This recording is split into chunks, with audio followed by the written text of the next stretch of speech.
Hi, my name is Gil. I'm an undergraduate in the BFA Theater Design and Technology program with a focus in projection and video design. And I'm the projections designer for this production of The River Bride, running live in Unreal Engine 5.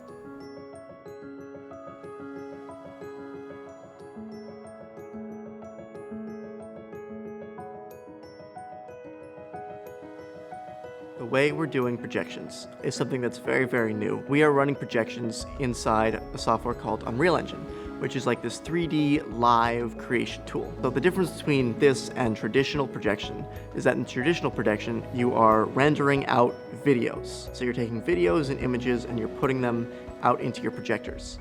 Whereas what we're doing now is we're creating these visuals live. And this is really, really powerful because it means our actors can help to drive our visuals. Because this isn't something that you can just look up and say, okay, give me a tutorial on exactly how to do Unreal Engine for live entertainment. Trying to figure out where to go in this giant software I had never really used before. Using AI and generative technology was super helpful for helping to kind of narrow down where I should be looking and troubleshoot all the thousands of problems that we've worked through to get this up and running. UCF was very much, this is cool, this is worth doing, how can we help? Especially from my professors and from the theater marketing team, just saying, yes, we're interested, let's do it, can't wait to see it. Unreal Engine isn't originally designed for live production. It's being done now, but originally not so much. Objects in Unreal Engine are called actors, which can get very confusing when you're working with actors on stage.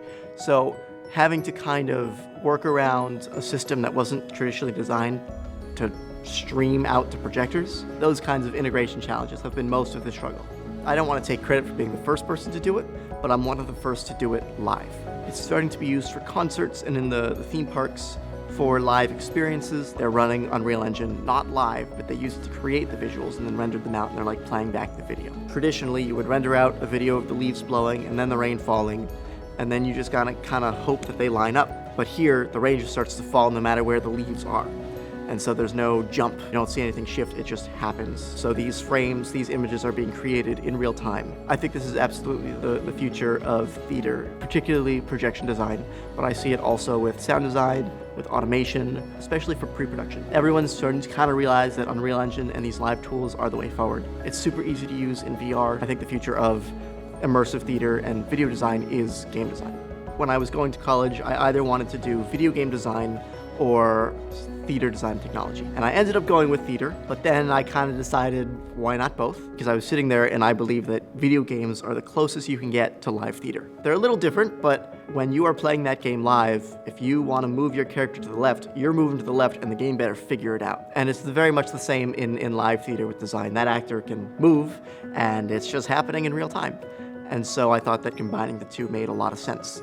And so now I get to give it a shot. So UCF is kind of a ridiculous place to be. So we have the downtown campus and FIA, and we have our really incredible theater program. And we work at the Dr. Phillips Center, and we have all these contacts in the theme parks on our theater professional advisory board. And so getting to speak to all these people and all these groups about this project has been super helpful. I've gotten to meet and speak about this with the projections designer for Disney Live Entertainment and with the motion capture team at FIA at the downtown campus, to kind of figure out how this might work practically. So I had heard from some actors that they were going downtown to do motion capture. I had kind of learned about the downtown immersive media and entertainment program. They advised us what kind of trackers to get and how this could be realistically done in this space. And so they were super helpful throughout this process. I think artists and students and game designers are going to take away the idea that these things are not separate. There are so many game designers who would rock what I'm doing now so much better than me. And there are so many artists who have this mentality of more traditional design work. Theater can be very old school sometimes, who I think are going to realize the power of these tools. I think there's going to be this realization that game design and live theater, there's really no difference, and let's do them both. It was around a little over 150 students for this production.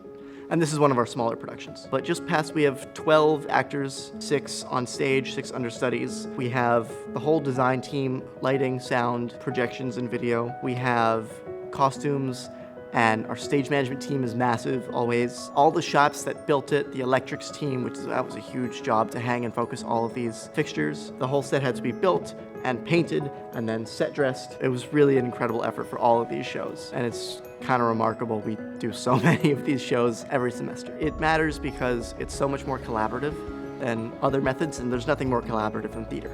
And so if you have video game designers working on Unreal to create a 70-hour game with hundreds and hundreds of programmers and designers, you can have theater designers working in Unreal. I think it's going to unlock a whole new world for a lot of other majors, specifically in the virtual media and interactive media and game design, to come do theater and live productions. And I think it's going to go the other way as well. I think theater has a lot to give game design. So I think it just opens up a lot of opportunities for a lot of people.